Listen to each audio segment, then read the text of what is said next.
our own specific analysis of the War Powers Act from here. Suffice it to say that the President believes at this stage what is critically important is robust consultation with Congress. And that is an effort that we've been engaged on since the first day that this event occurred, and it's something that will continue in the days and weeks ahead. David Axelrod said that he was sure the President would go on TV to the American people once he makes the decision. Can you confirm the thoughts of your former colleague?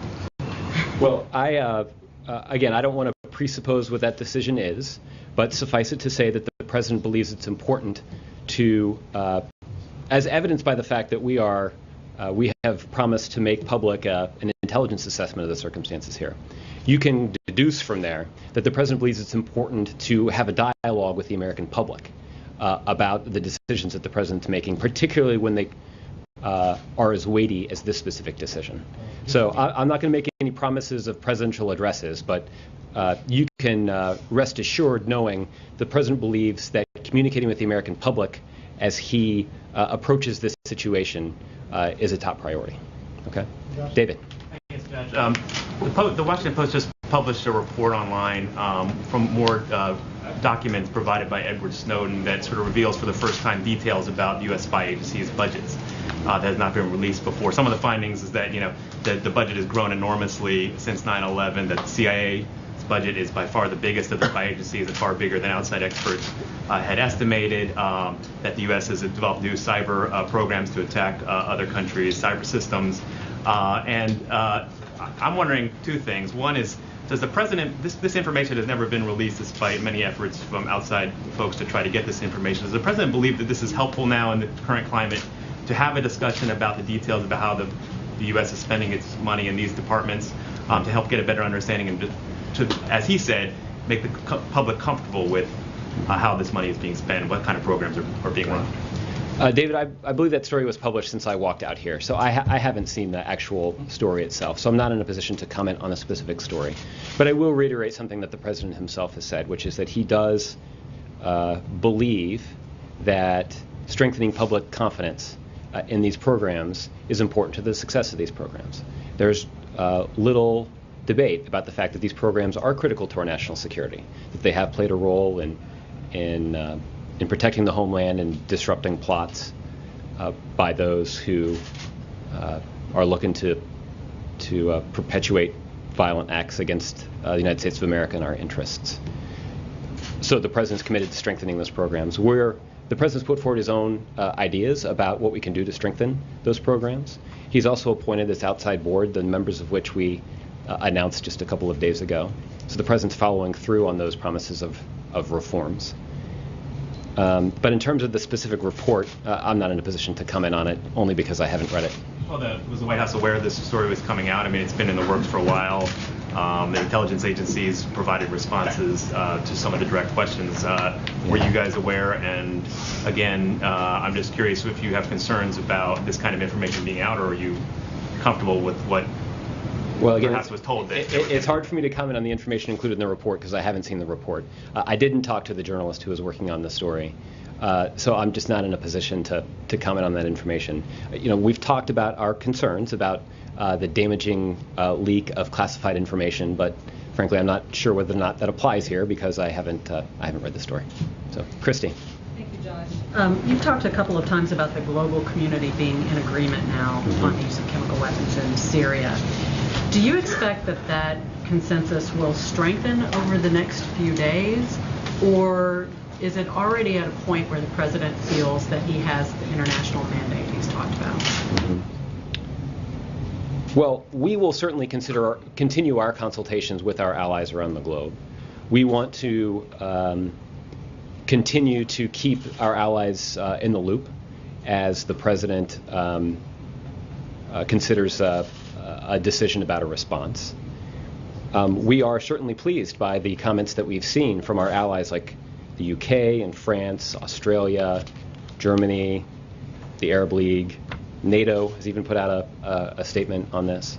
So we're pleased with the strength of the international support that exists for enforcing this international norm against the use of chemical weapons. And so those consultations will continue. I don't want to predict what the reaction to those consultations will be. But we are committed to those consultations. We value the comments of the international community and believe that their support is important to this overall effort. And if the president has made the determination that core national security interests of the U.S. are at stake here, does he need an international mandate of any kind now? Well, we believe strongly in the UN process. I've articulated that a couple of times here today, and I think that's evident from our actions. You have seen us closely consult with other allies who've expressed their strong view here. So we certainly are interested in engaging with the global international community on this issue. But at the same time, the president's chief accountability is to the American people that he was elected to protect. And the president believes strongly in making the kinds of decisions and taking the kinds of steps that are necessary to protect our core national security interests that we've acknowledged are at stake in this situation. Ann. Thank you, Josh. 1 week from today, will he still go to Russia, and what would he say directly to President Putin? Will they look for a moment where he can present the same information to President Putin? I don't have any changes in the president's schedule to announce at this point. As I think the schedule, we've already released a schedule that indicates the president will leave on Tuesday evening to travel to Sweden and then to Russia from there next week.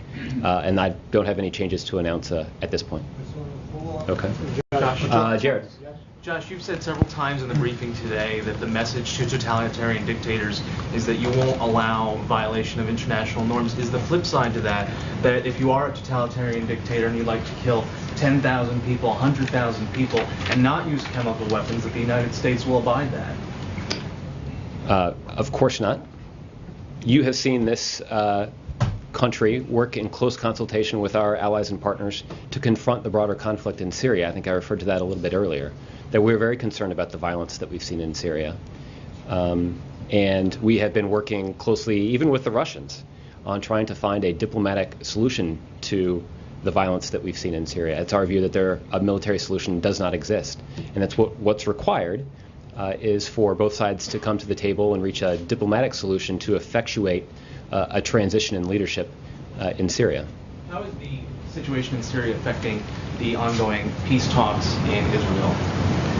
I'd refer you to the State Department for an update on the latest of those talks. Okay. Mike? Thank you, Josh. The Justice Department just announced that it's not going to seek federal prosecution of marijuana laws in the states that have legalized it either recreationally or medicinally, except where 8 priorities are crossed. Does this essentially mean that the administration accepts the premise that states can overturn federal drug laws within their own state boundaries? Yeah, Mike, I think that was announced while I got out here, so I'd refer you to the Department of Justice to explain their legal analysis here. Okay. From a different direction, then. The president has said that these drug laws are probably due for a fresh national debate. How would you characterize his feelings about the legalization of marijuana? Has his views evolved on that subject? Yeah. Ironically, I think I got this question last week, and I think I'd just refer you to the comments that I made last week on this. I don't have anything new. The president, has talked about the appropriate use of prosecutorial resources and that applying them to individual users, particularly those who are sick or their caretakers, is probably not the best use of law enforcement resources. But that having laws in place so that these law enforcement resources can be targeted at drug kingpins and traffickers and others who contribute to violence on our streets is a very good use of those law enforcement resources. John. You've said a couple times here that the president believes in robust consultation with Congress, but there are 500 plus members of Congress who won't be consulted given the members and the set of people you were doing those consultations with.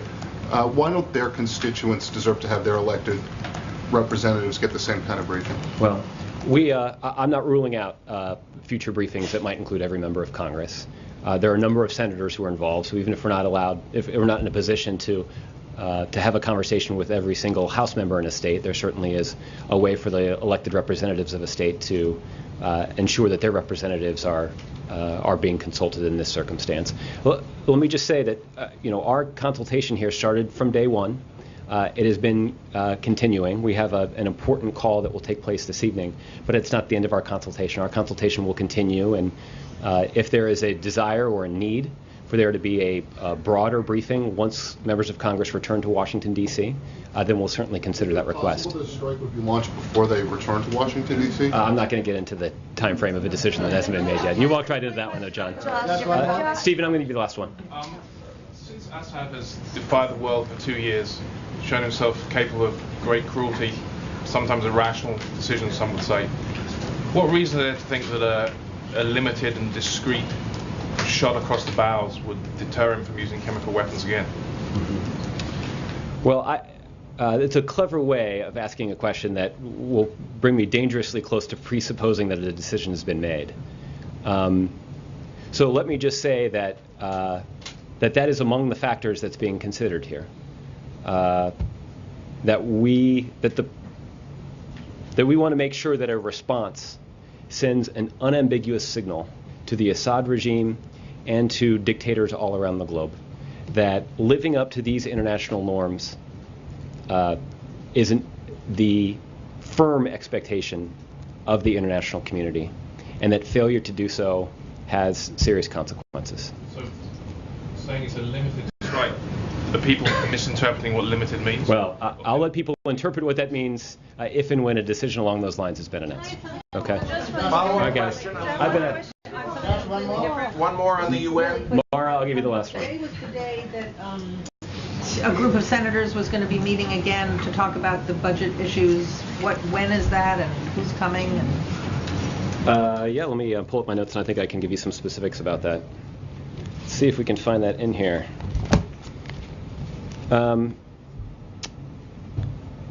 This afternoon, and I think it may even be ongoing, Mara, the Chief of Staff, Dennis McDonough, Rob Neighbors, one of Dennis's deputies, and Sylvia Burwell, who's the director of the Office of Management and Budget, is meeting with a number of Republican senators at the White House here today. There will be a number of things that they'll discuss. The meeting is a follow-up onto the conversations that the White House has engaged in with Republican members of Congress on budget issues. This is part of the president's search for a caucus of common sense. But it's also my understanding that, well, let me say it this way. Dennis and others were prepared to talk a little bit about the situation in Syria if that was requested by some of these, by some of the participants in the meeting. So I don't actually have a list of the senators who are attending the meeting. I don't want to read out their schedules, so you can check with them. But you certainly have. You've seen a couple of these Republican senators talk about these meetings. So. The same people that have been up here before? Yes, this is there have been different groups of Republican senators that have come to the White House to talk to senior White House officials about a range of budget issues, and that's what's continuing today. But again, I wouldn't rule out that there may be some conversations about Syria, but the reason that the meeting was called was to follow up on some of these budget conversations they've been having. So, read out of that. I don't know. We'll have to get back to you. Okay. Thanks, everybody. I appreciate your patience today. Have a good one. You here tomorrow, John?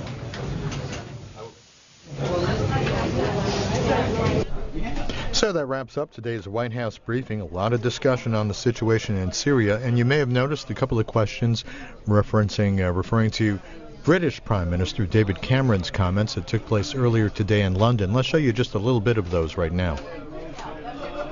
Speaker, the President of the United States, Barack Obama, is a man who opposed the action in Iraq. No one could in any way describe him as a president who wants to involve America in more wars in the Middle East. But he profoundly believes that an important red line has been crossed in an appalling way, and that is why he supports action in this case. When I spoke to President Obama last weekend, I said we shared his view about the despicable nature of this use of chemical weapons and that we must not stand aside.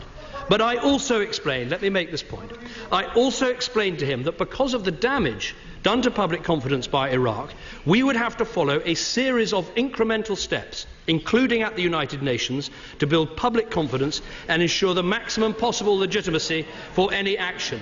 These steps are all set out in the motion before the House today. And let me say, Mr. Speaker, I remember in 2003, I was sitting there 2 rows from the back on the opposition benches. It was just after my son had been born and he was not well, but I was determined to be here. I wanted to listen to the man standing right here and believe everything that he told me. We're not here to debate those issues today, but one thing is indisputable. The well of public opinion was well and truly poisoned by the Iraq episode, and we need to understand the public skepticism. I give way to the Right Honourable Lady. And that was British Prime Minister David Cameron this morning in London in the British House of Commons. In fact, we are replaying that entire session. It's a couple of hours long. It's on right now for you. Started about 10 minutes ago on C-SPAN. So you can tune in if you'd like, and you can always find it later on our website. Senior White House officials scheduled to brief lawmakers later today on the situation, and we understand leadership and the chairman and ranking members of the relevant committees will be included. And commenting on Syria, House Speaker John Boehner released a letter he wrote to President Obama, the speaker asking a number of questions, including what is the intended effect of a military strike? Also, if President Assad escalates the use of chemical weapons, would the president escalate his response? If you'd like to read the rest of Speaker Boehner's questions to the president, we have the whole letter for you. It's available online at cspan.org.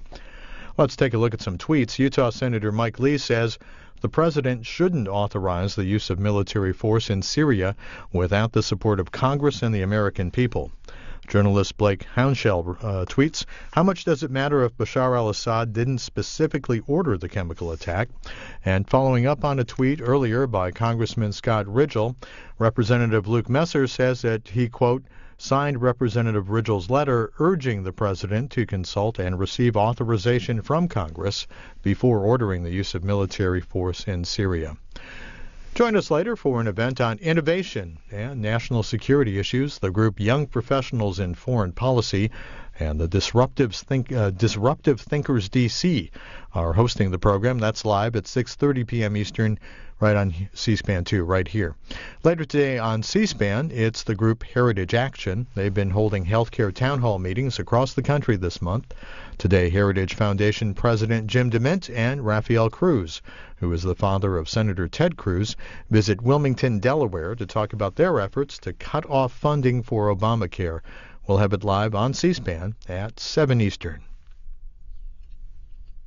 One of the most fun times we ever had was it was 2006, and it looked like Democrats really were going to take back over the House, and it was looking pretty bad for Republicans. And Vice President Cheney's office called and wanted to know if Rothenberg and I could come over and have breakfast with him. So we went over to the Vice President's residence and had breakfast with him. And I'd met him before, but I didn't know. And first of all, it was unbelievable how much he knew about individual. I mean, he had been to so many of these districts over the years as one of the Republican leaders in the House and this and that. But basically, he was sort of asking us, how bad is this? And we were saying, yeah, for Republicans, it's pretty bad. But that's kind of fun when you get to do that or talk to the various caucuses on both sides, and you kind of get a glimpse of the inside and the players. With more than 30 years as a political analyst, Charlie Cook has uncovered the trends while tracking every congressional race since 1984. See the rest of this Q&A interview Sunday night at 8 on C-SPAN.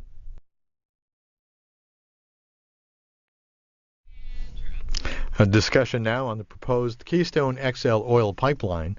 From today's Washington Journal, this runs about 40 minutes.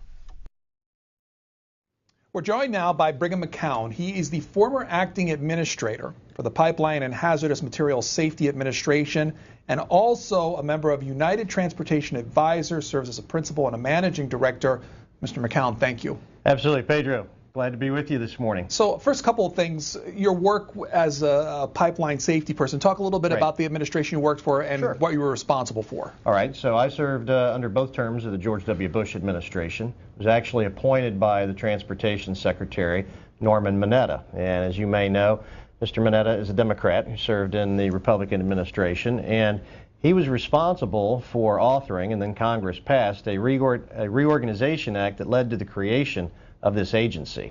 And this agency, PHMSA, at the U.S. DOT, oversees 1 million daily shipments of hazardous materials by all modes of transportation. So that's air, land, truck, sea, vessel, and even pipeline.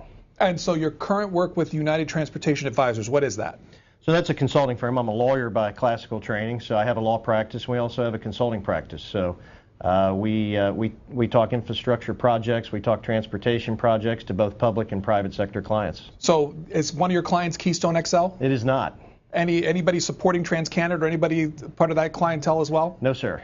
So as far as Keystone XL is concerned, the position that you are taking through the advisors or anyone else, where do you stand on if it shouldn't be built, this extension that we've been talking about? Right. Well, I've been monitoring this for several years, and when I was at the DOT, the original Keystone was proposed. And what a lot of people don't understand is there's already an existing Keystone pipeline, and the president has already approved the southern half of Keystone XL last fall. So we already have a Keystone that goes down to Cushing, Oklahoma now, and we're about to have the second part that goes all the way down to Houston. And, the fact is a new state-of-the-art pipeline. It's something that is needed, and I think clearly it's in the U.S. national interest, so I'm a supporter. But the concern is over the extension that we've been talking about. It would run through Montana, South Dakota, Nebraska, some of the concerns being environmental in nature. Right. Well, the current pipeline also runs through Nebraska and runs through the Ogallala Aquifer, and that's been one of the points of contention. This new route is actually a shorter route than the original one and is intended to intentionally pick up Bakken crude, so it will carry up to 25% U.S. crude. What's the relevancy of having this extension as well as the existing pipeline? Okay, so the existing pipeline does about 600,000 barrels a day. This extension will bring that capacity up to a little over 1 million a day.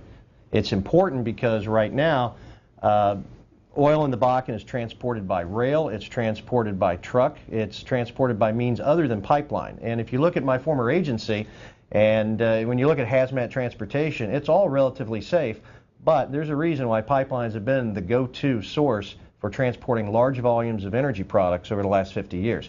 They have an edge when it comes to safety. What's the edge? The edge is in spill volumes and rates, and if you look at it, pipelines are 99.99995% safe and effective at delivering the prices, and they not only do it safer, but they do it least expensive and with less impact to the environment and to people. The International Energy Association took a look at pipelines and what goes through them. They at least analyzed it, and they said they found the risk of a railroad is 6 times as high as the risk of a pipeline spill, but pipelines simply spill more when they rupture. They looked at 8 years of data from the Department of Transportation, this from 2004 to 2012. Did note that they did include a 2013 rail spill in Minnesota, but to the idea that if a pipeline ruptures, more if it goes out. Well, yes and no. I think that really depends. And, keep in mind, too, that, trains transport a lot more than just oil. And so far, but if you look at actual train incident rates or wrecks involving trains, it's significantly higher than pipelines. And so when you look at the overall transportation safety record, pipelines are close to 400 times safer than rail. And remember, too, that pipelines are the only one-way transportation system.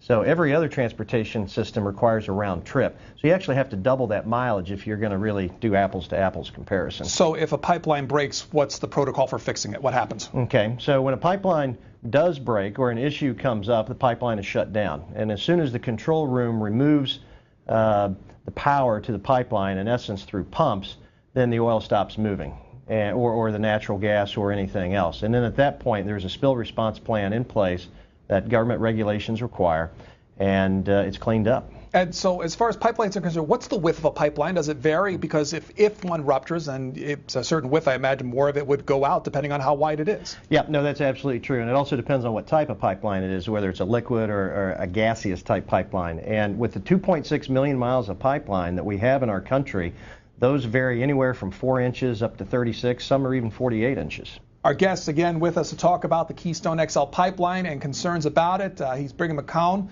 of the United Transportation Advisors. You can ask him questions about it if you wish. You can call us at 202-585-3881 for Republicans, 202-585-3880 for Democrats, and 202-585-3882. I'm sorry, 0 for Democrats and 202-585-3882 for independents. You could, if you want, send us a tweet at C-SPAN WJ. Do you expect a decision on this by the administration by the end of the year? I would hope so. I mean, I'm an institutionalist, right? I'm, from being a government regulator, it's all about the facts, not the, and the policy should be based on the facts, not the politics. But, keep in mind that this decision has been pending for over 4 years. The first pipeline was approved in much less time. frankly, World War II ended in less time. So my concern at this point, as somebody that believes in the process, is believing that the process is being strung out now too far. And I would certainly hope that there would be one before the end of the year. For our first call is from Tom. Tom joins us from Erie, Pennsylvania, Republican line. Hi. Hello. The first issue I want to bring up was this bogus story this guy put out, briefly about the question of incident rates. The issue was not incident rates. It's that when a pipeline breaks, the mess is much bigger. But the main reason I called is I want to know what is the guarantee of benefit to the American public after having taken all the risks of building this pipeline. And the situation is similar to this mess with the gas fracking.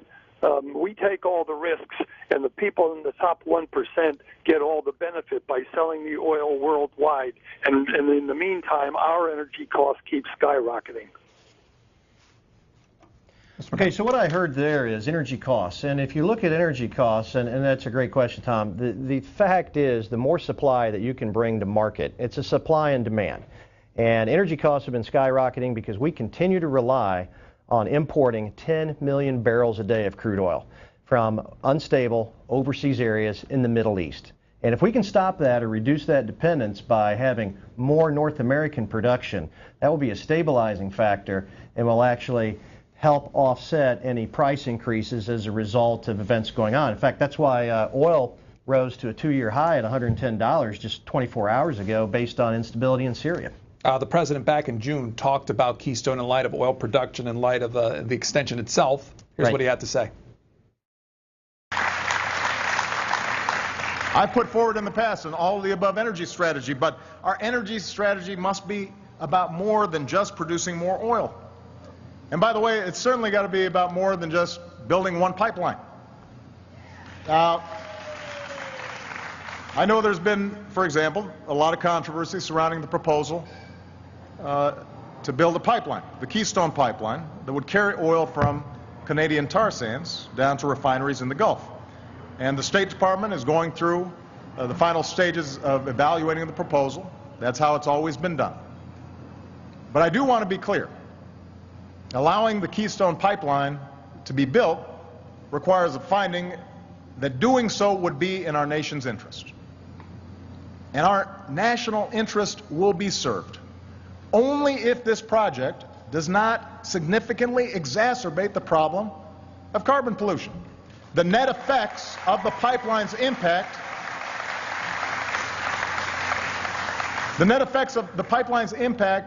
on our climate will be absolutely critical to determining whether this project is allowed to go forward. It's relevant.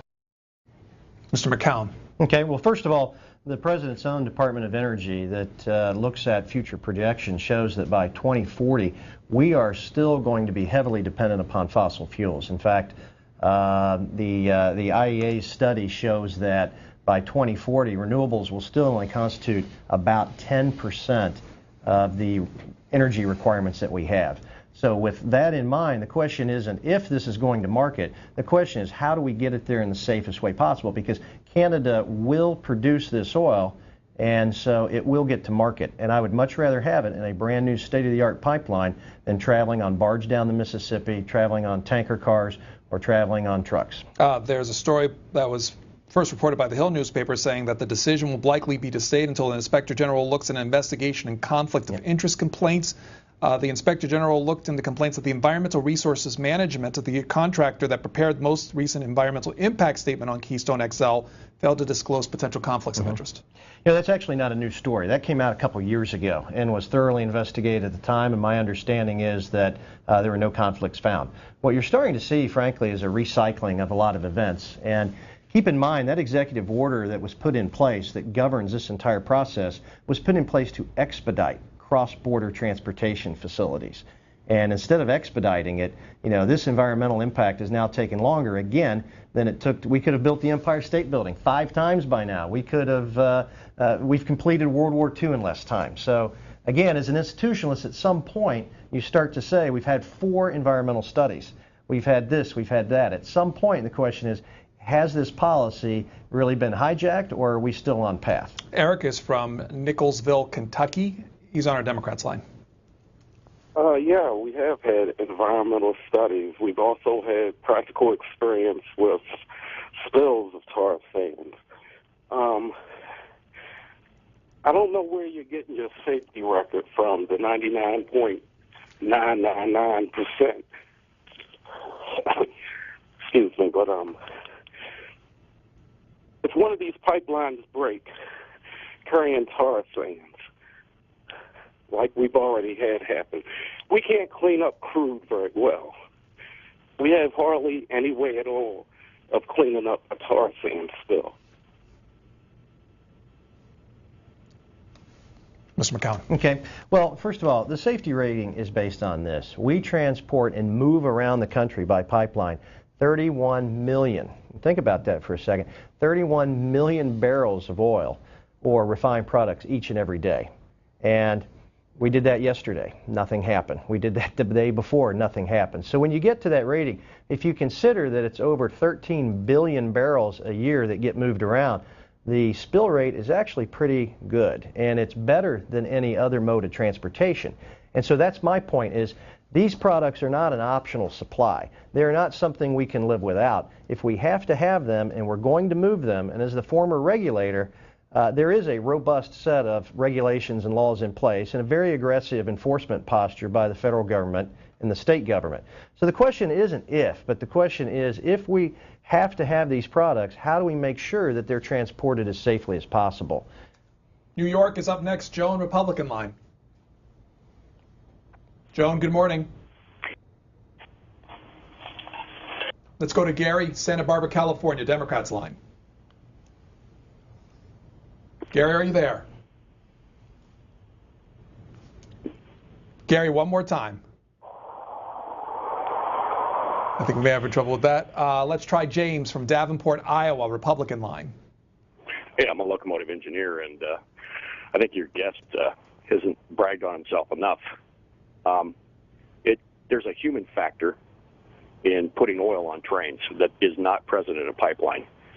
And as much as that oil contributes to more employees for my company, as a consumer, we need to build the power grid in this country. And rail is not an ideal way to do that. If I don't follow the rules, if I don't do the right thing on that train, you're going to derail that oil and spill it all over. With the pipeline, at least if it's built to code, it's built to standards, you take the human factor out of it. I mean, there's some human factor, but not as much as on a rail. And I think people need to take that in consideration, that we need cheap energy. Mr. McComb. That's a really good point, James. And, you know, one of the things about pipelines is that, you know, they're out of sight, out of mind. And I think most of the viewers listening today, if I wouldn't have said there are 2.6 million miles of pipeline, people would have been, wow, really? I didn't know that. And that's because they're generally buried underground, and they're generally kept away from the populace. And in areas where it does go through an urban area or does go through an environmentally sensitive area, there are additional regulations that deal with the pipelines in those areas. And one of the key components is now the #1 leading cause of pipeline incidents, when they do happen, is by third-party excavation damage. So pipelines is a mode that really limits the interaction between people and the product being shipped. Thanks for commenting. Thomas, Daytona Beach, Florida, Democrats line. Yeah, how you doing? Hello? Go ahead, Thomas, you're on. Yes, you know, the problem I have with this pipeline, you know, I don't have any problem with it being built or anything, but I think there should be some kind of a guarantee that oil's staying here. It's staying in America. It's not shipping it's not going all the way across our country and going somewhere else, you know, to get on the world market. And the reason we have high oil prices is because of our last president. #1, when he took office, oil was, I was paying like $1.25 for a gallon of gas. Okay, since he took office, it's not went under like $3 a gallon here in Florida ever. in the last 8 years of Bush and the last 5 of Obama. So we can thank the Republicans for our high gas prices.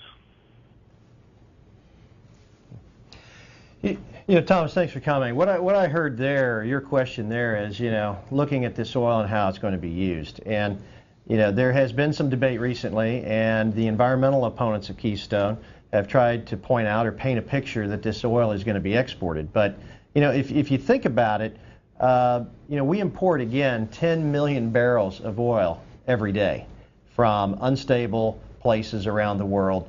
When you look at the fact that the Canadian crude we get is already discounted at $30 to $40 a barrel, it makes more sense to keep that oil right here in the U.S. And frankly, what it doesn't make sense to do is to ship this oil down a 2,000-mile pipeline, pay the tariff on that, then put it onto a tanker in Houston at facilities that don't exist, and then send it on a medium-sized tanker through the Panama Canal, back up the west coast of the U.S., and then hope to send it to China. That's unrealistic. Jobs. I was concerned about the president about the jobs being created. Right. One of the quotes that he made when he spoke at the Amazon.com fulfillment center, he said, "Gutting our environmental protection is not a jobs plan," he declared. They keep on talking about this. An oil pipeline coming down from Canada that's estimated to create about 50 permanent jobs. That's not a jobs plan. You know, what's interesting is, and the president parses his words very carefully, but he's already approved the pipeline. He's already approved the southern half of Keystone XL. So he has already approved a pipeline going from Alberta, Canada to Houston, Texas. The issue is adding a little bit of capacity to it. Number two, if you talk to the Teamsters, you talk to the union officials, they say, look, these are construction jobs. We don't view them as temporary jobs because our livelihood depends on going from construction project to construction project. Moreover, it's the impact of having that production come through the U.S. I've talked to counties in Nebraska that are along the original Keystone line. They've been lowering taxes because of the tax revenue that's flown in. That indirectly stimulates the economy. And, you know, frankly, when the oil comes to the U.S. and it goes to Houston and is refined in a U.S. factory with U.S. labor force, you know, that does add to the economy. So, you know, that's like saying we shouldn't build a bridge or we shouldn't build the mixing bowl at 395 because there are no permanent jobs created. No, there are no permanent jobs created in that all construction jobs are temporary, but you have to look beyond that, I think. Here's Laura from Troy, Michigan, Republican line. Hi. Hi. I just tuned in about 5 minutes ago, so I don't know whether you have discussed this or not. But in Michigan, we have a problem with a company, Enbridge. 3 years ago, they had an oil leak, and it still has not been cleaned up, and there's a controversy now about cleaning it up. It happens to be the same type of oil that you want to ship. Now, you're going to ship Canadian oil through the United States. Why doesn't Canada ship that oil through its country? Also, I have another question, and that is, in the event this oil does get through to the refinery in Texas, when it's refined, that oil does not come to the United States. That oil goes on the general market. So, you know, this monkey business about saying, oh, well, the United States will get that oil is not true. And I really resent people in the oil industry trying to pull the wool over our eyes. Thank you very much, C-SPAN, for allowing us to have these type of programs and us to call about our displeasure with what's happening. Thank you very much, and have a nice day. Well, first, I think as we talked about earlier, if you look at the economic side of it, the oil we get from Canada, and by the way, you know, Canada is our #1 importer of oil, and that oil does stay in the United States, and it is refined in the United States, and it is used in the United States. In fact, the U.S. actually exports some refined product back into Canada. That is true, but the vast majority of all the oil that we get from Canada stays right here. And so, I just haven't really seen that come to fruition. I understand the concerns, but, you know, the oil and the products that it makes, generally, it's staying here. So the oil that comes to Houston, like she said, doesn't go elsewhere? It stays within the United States? It stays in the U.S. And, you know, that's been another issue raised, because, you know, if you think about it, there aren't that many places around the world that can refine a heavier crude. And this crude though, is no heavier than what we get from California. It's no heavier than the oil that we've been getting from Mexico or some of the heavier crude from Saudi, and it's actually lighter than the oil from Venezuela. So, you know, it has to be refined in the U.S. because there are very few places that currently have that capability. And then second, just from a price modeling concept, it is kept in the U.S. In fact, all the oil from the whole that is refined there generally makes its way up the whole U.S. East Coast. And right here in Washington, D.C. is where we use the products made from that oil. Patrick is up next from Brooklyn, New York, Democrats line. Yes, good morning. Good morning. Thank you, C-SPAN, and thank you for a wonderful program yesterday. They keep complaining about the price of oil keep going up, the price of gas keeps going up. Why is it that we have such a surplus and there's still the prices keep going up, and they keep complaining that we need oil from the Middle East, and we have so much surplus right here in the United States? There's nothing wrong in getting the oil from Canada so we can help here in the United States. But it would also help to give the people the right information. One person complains that we have a surplus of gas, a surplus of oil, but doing it safely is very important. So we appreciate that they give them the truth, and if it helps the people and it helps the price go down, that would be mostly appreciated.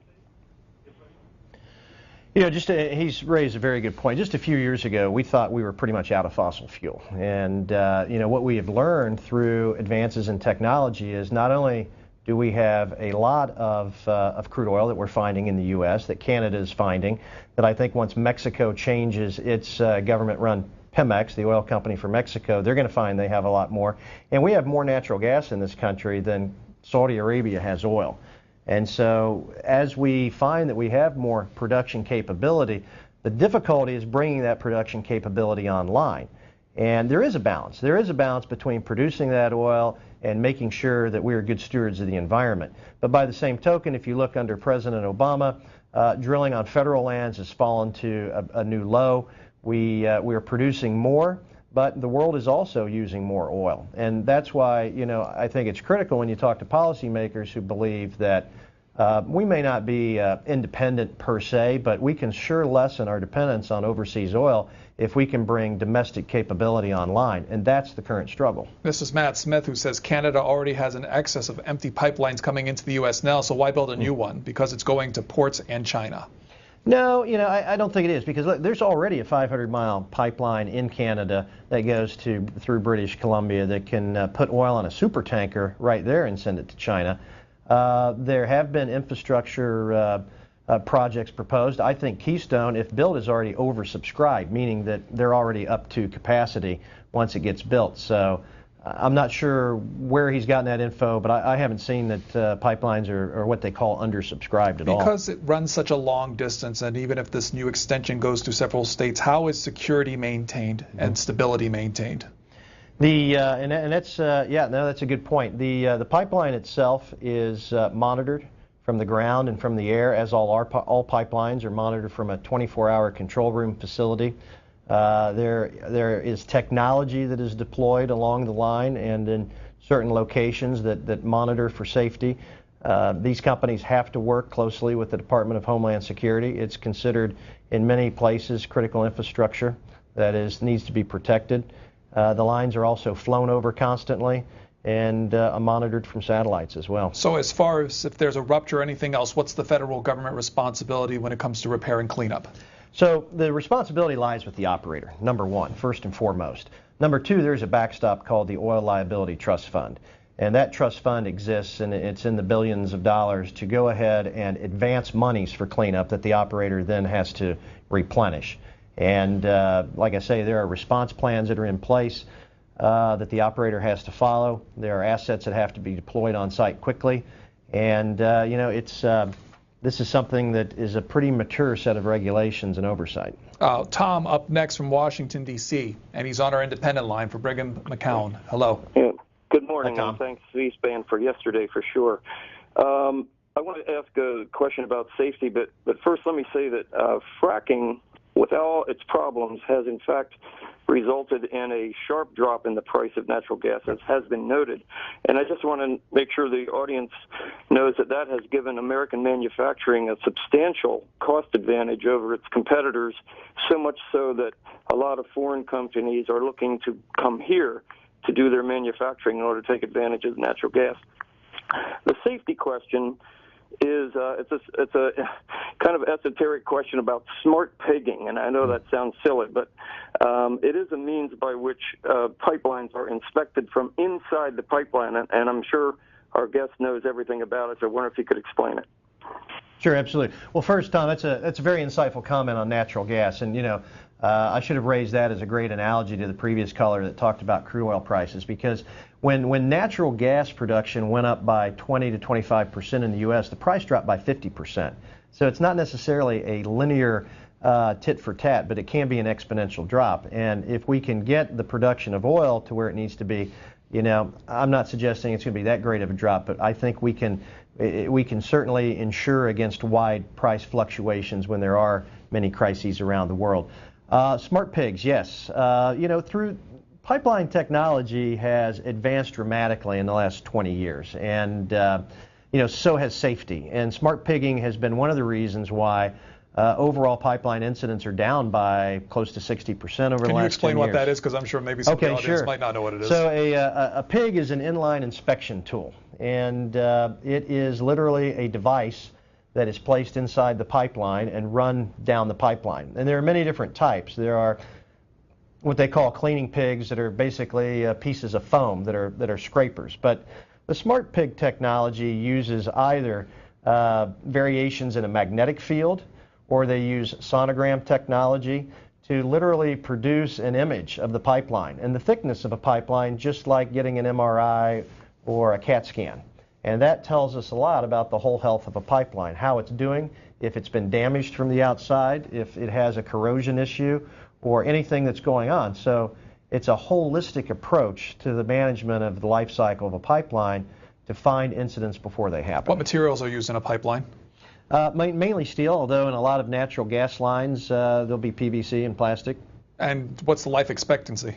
Life expectancy completely depends on how they are maintained and operated. The two major pipelines serving the D.C. area, in fact the whole southeast, have been in place since WPA projects in the early 40s. So the Keystone Pipeline we're talking about now, is that steel or PVC or both, or how does that work? It is steel. It is high tensile steel. It is rated what they call X70 pipe, and that's just a fancy number that stands for how many pounds of pressure it can take. It is a state-of-the-art line. This steel is actually above and beyond what's required to even run this pipeline, and that's one of the added safety margins that the operator has agreed to do. Here's Janet from Massachusetts Republican line. The Keystone Pipeline, along with every other pipeline, is a national security issue. We're currently in armed conflicts from Yemen to Libya to Syria to Afghanistan. That's a huge area. And we are held captive by price spikes in the Brent North Sea oil price because we are not energy independent. Currently, because of the Jones Act, we can't move an energy product from Texas to the East Coast, so the East Coast is getting huge amounts of its natural gas and oil from hostile areas. California also, it has geographic issues, so it's having a tough time getting energy from Alaska or Canada. So we need pipelines, and we need a rational policy for approving pipelines, particularly if they are in the same footprint as pre-existing power or road easements. They shouldn't be tied up with series of environmental evaluations when the soil has already been affected by, say, an interstate or something like that. This is a national security issue. The Middle East is about to blow up, and they're going to come and try to annihilate us. And the easiest way to do it is to cut off our energy supplies and spike the oil price. So do you think building the XL pipeline will change our dependence significantly? I think it will. I think it will show a change of policy. Currently, the transportation bill that didn't get through the Senate had sections in it that prohibited this easing of environmental evaluations for other pipelines. I think the key thing to this pipeline approval is that it will show a change of the wind, a change of the policy. Janet, thank you. You know, one of Janet's points I think rings true, and so that all the listeners understand, but for the fact that this pipeline crosses an international border between the U.S. and Canada, there would be no environmental study. You and I could go out right now, Pedro, and build a brand new pipeline from the Bakken area in South Dakota, run it all the way down to Houston, and there is no government environmental study. The only government action is because of the international border crossing. And, you know, Keystone Pipeline has become a symbol not of pipeline safety. Frankly, this issue has very little to do with pipeline safety, but this disagreement over energy policy and whether or not we should continue to utilize fossil fuel products or whether we should be concentrated on renewables only. And my thought and my role is that, look, as the former regulator and as a guy who served in the military for close to 26 years in active and reserve service and has been to Iraq and Kuwait, I don't want to go back there. And so to the extent that we can lessen our dependence on oil from unfriendly regions and unfriendly places, I think we're a lot better off. And she hit it right on the head that a country is only as secure as its energy supplies. Just to clarify, if you build a pipeline within the United States, you are not required to perform some type of environmental study? You are not required to seek or obtain a presidential permit, and unless it passes through public lands, then there is no environmental study required at all. If it passes over, you may have to get a permit from the Army Corps of Engineers if it, passes through a watershed or something like that. But no, you do not even conduct a NEPA analysis. NEPA? NEPA, the National Environmental Policy Act, which controls this process, which was signed into law by President Nixon. Our guest, Brigham McCown of United Transportation Advisors and a former acting administrator for the Pipeline and Hazardous Materials Safety Administration. Delta, thanks for holding on. Newkirk, Oklahoma, Democrats line. Hello, good morning. You're on, sir. Go ahead. Okay, yeah. One thing off the top. The pipeline going to the Gulf, it's hard to believe that he's looking at the camera saying we're not trying to ship it overseas. But the pipeline going to the Gulf, the reason it goes all the way to the Gulf is because they do want to ship that oil out overseas. Now, I'm not against fossil fuels because I know that we need them. But we are taking the risk when we ship it from Canada to the Gulf. And the problem is that's all going to be untaxed oil that goes from Canada to the Gulf. Now, it seems to me if they really truly wanted to keep the oil here, why wouldn't they build a refinery up north so the pipeline didn't cross across our aquifers?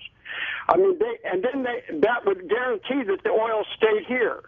I mean, that's a big problem, with a lot of people is that they know that oil is going to just be shipped out overseas. Now, I got one more thing to add on the fracking. I like this fracking. I like it. I think it's clean energy. But if it wasn't for the Democrats, if the Republicans had their way, that they would start shipping that gas overseas. They'd like to have that on the world market too. And as soon as that gas starts hitting the world market, prices are going to go up, are going to rise. So thank you, sir.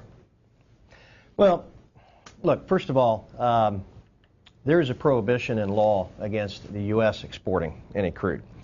So, second, on Keystone XL, my personal view is when you start mixing U.S. crude with Canadian crude, it now becomes a blended product. It is no longer Canadian crude. So I doubt the legality of exporting this oil, number one. Number two, even if you could, though, it doesn't make sense. The reason why it has to go to Houston is, people a long time ago, and I wonder about this every time a hurricane comes up, but the decision was made to place most of our refineries along the U.S. Gulf Coast. That's where they are. People would love to get a new refinery permitted up in the Midwest or someplace else. It hasn't happened for a number of years, and I don't think it will ever happen given the government red tape. So they are where they are, and That's why the new pipeline is needed, because we now have a new supply of oil, and you have to get it from point A to point B. It's just that simple. We'll take one more call, and this is John, Alexandria, Ohio, Independent Line. Yes. A lot of people don't understand. In 1999, the Commodities Modernization Act that they enacted, shortly thereafter, everything spiked. Gas, oil, in which, what do I want to say? The smartest people in the room who pushed that law through were the lobbyists because of Enron, and because, for the simple fact, they seen that huge profits could be made. So, and in order to get the prices back down, you have to remove that. Now, when it comes to the Keystone Pipeline, it has already been, I hate to say it, and it's been televised on TV, and there have been numerous other things that I have seen. It has been earmarked to China. Caller, thanks. We'll leave it there. Yeah, no, I mean, I think that's so unlikely, because again, if you look at the transportation system, if you look at how ocean vessels would have to move the oil, it just doesn't make sense to do that. And frankly, if we have the opportunity to buy that oil, and we do, and in fact, TransCanada's CEO has said none of this oil is going to be exported. But even taking that aside, the fact is we need the oil. With 10 million in exports a day, and with this oil being offered cheaper and less expensive than oil from any place else, it would make no sense to me to export it. So walk us through the map a little bit. There's a section of the Keystone Pipeline that already exists. If this new extension is approved, how long would it take to build? Okay. It will take about 2 years to build. And the current pipeline runs through Canada from Hardisty, Alberta, about 500-600 miles to the east, and then drops straight down south, ending up in Steel City, Nebraska. In Steel City, part of it peels off to the east, goes to Illinois, to the refineries in Illinois. So this Canadian crude is also being refined in Illinois and supports gasoline and diesel production in the Midwest. Then it goes down to Cushing, Oklahoma. President Obama, last fall, during the election cycle, stood in Cushing, Oklahoma, and approved half of Keystone XL. And that's something that's not widely reported. This section right here. The section right. Steel City to Cushing section. Steel City to Cushing, and Steel City to Cushing was already in the works. He approved Cushing to Nederland. To Nederland. And so, there is a Keystone Pipeline. It's already been approved, and that section there, that's kind of the red dotted toward the bottom, is nearing completion. And I think first or second quarter 2014, it'll be up in operation. And again, our guest with us. Again, you don't expect a timeline as far as an answer to whether or not this new extension will be built anytime soon. Whether or not the blue extension there that goes to the Bakken, I don't. I mean, it really should be coming along. And when I was in the administration, when we did an environmental impact statement or a study, we actually had to have a timeline because you had to keep on schedule. So the average timeline was what? The average timeline is 2 to 3 years, and we're at 4.5. Brigham McCown with the United Transportation Advisors, also served previously in the federal government when taking a look at pipeline safety issues. Thank you for your time, sir. Absolutely, Pedro. Thanks for having me on. Join us this evening for more live programming with an event looking at innovation and national security issues. The group Young Professionals in Foreign Policy and Disruptive Thinkers DC are hosting the program. That's live at 6:30 Eastern here on C-SPAN 2. And on C-SPAN later today, it's the group Heritage Action. They've been holding healthcare town hall meetings across the country this month. Today, Heritage Foundation President Jim DeMint and Rafael Cruz, the father of Senator Ted Cruz, visit Wilmington, Delaware to talk about their efforts to cut off funding for the 2010 healthcare law. You can see that live on C-SPAN at 7 Eastern. Some news from the Justice Department today. The Obama administration is adjusting its stance on enforcing marijuana laws. The Washington Post writes that in a memo to U.S. attorneys in all 50 states, the Justice Department said it would not stand in the way of Colorado, Washington, and other states where voters have supported legalizing marijuana, either for medical or recreational use, as long as those states maintain strict regulatory regimes on the drug. The memo reiterates that marijuana remains illegal under federal law, but directs federal prosecutors to focus their resources on 8 specific areas of enforcement rather than targeting individual marijuana users. Those areas include preventing distribution of marijuana to minors and preventing the sale of pot to cartels and gangs. One of the most fun times we ever had was it was 2006, and it looked like Democrats really were going to take back over the House, and it was looking pretty bad for Republicans. And Vice President Cheney's office called and wanted to know if Rothenberg and I could come over and have breakfast with him. So we went over to the Vice President's residence and had breakfast with him. And I'd met him before, but I didn't know. And first of all, it was unbelievable how much he knew about individual. I mean, he had been to so many of these districts over the years as one of the Republican leaders in the House and this and that. But basically, he was sort of asking us,